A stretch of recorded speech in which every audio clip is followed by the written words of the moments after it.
Баршаларыңызға ассалаумалейкум. Осы видеоны толық көрулеріңізді сұраймын. Мұхаррам айының 10-шы күні Ашура күні деп аталынады. Яғни биылғы жылы 28-ші шілде күні. Ашура күні қандай күн? Алла тағала көптеген дұғаларды осы Ашура күні қабыл еткен. Хазіреті Адамның тәубесінің қабыл болуы, Хазіреті Нұхтың топаннан құтылуы, Хазіреті Юнустың балықтың қарынынан шығуы, Хазіреті Яқубтың баласы Хазіреті Юсуфқа қауышуы, Хазіреті Юсуфтың құдықтан шығуы, Хазіреті Аюптың аурудан құтылуы, Хазіреті Мұсаның Қызыл теңізден өтуі, Хазіреті Исаның туылуы және өлімнен құтылып тірідей көкке көтерілуі Ашура күні болған. Биылғы жылы Ашура күні 28-ші шілдеге тұспа-тұс келіп отыр. Егер де сіздер ораза ұстауға ниет етіп отырсаңыздар, хадистерге сүйенетін болсақ, яһудилерге ұқсамас үшін бір күн алдын не бір күн кейін қосып ұстасаңыздар болады, не болмаса сүннетке сай 3 күн қатарынан ұстасаңыздар болады. Яғни 27-ші, 28-ші, 29-ші шілде. Егер оған күйіңіз жетпесе, міндетті түрде тәуекел етіп 28-ші шілдеге бір күн алдын не бір күн кейін қосып ұстасаңыздар абзалырақ болады.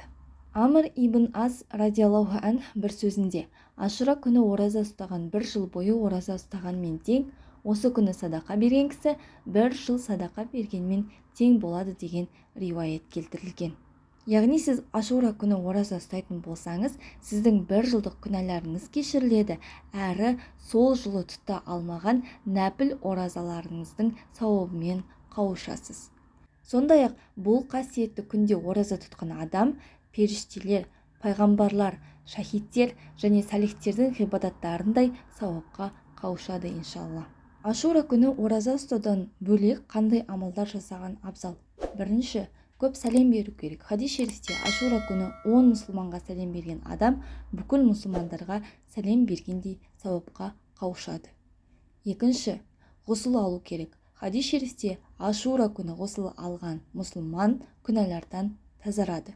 Үшінші, садақа беру сүннет, яғни ғибадат. Хадисте Ашура күні түйірдей садақа берген адам Ухуд тауындай сауапқа қауышады делінген. Төртінші, отбасын, бала-шағасын қуанту керек. Хадис шерифте Ашура күні жанұясының нәпақасын мол ұстаған адамның бүкіл бір жылғы нәпақасы мол болады. Сондай-ақ кімде-кім Ашура күні әйел бала-шағасына кеңшілік жасаса, Алла оған жыл бойы кеңшілік жасайды деген. Кеңшілік жасау дегенде дәмді тойымды тамақ әзірлеу, сыйлық беру сияқты сауапты істер жасасаңыз болады екен. Кейінірек туған туысқандарыңызды аралап, оларға көмек қолын созсаңыз да болады.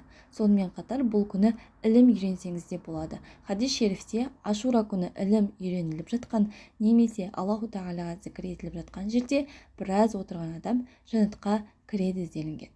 Сонымен қатар Құран кәрім оқу керек. Намаздан қазасы бар адам қаза намаздарын оқуы тиіс. Мінекей менің құрметті оқырмандарым, сіздерге барынша Ашура күнінің қандай күн екендігін, оның сауаптары қандай, және де бұл күні қандай амалдар жасаған дұрыс, соның барлығын хадистермен түсіндіруге тырыстым.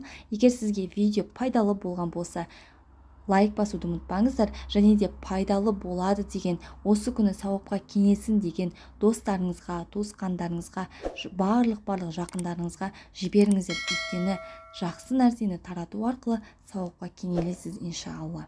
Сіздермен бірге болған Жансая каналыма тіркелуді ұмытпаңыздар. Келесі видеоларда кездескенше, ассалаумалейкум.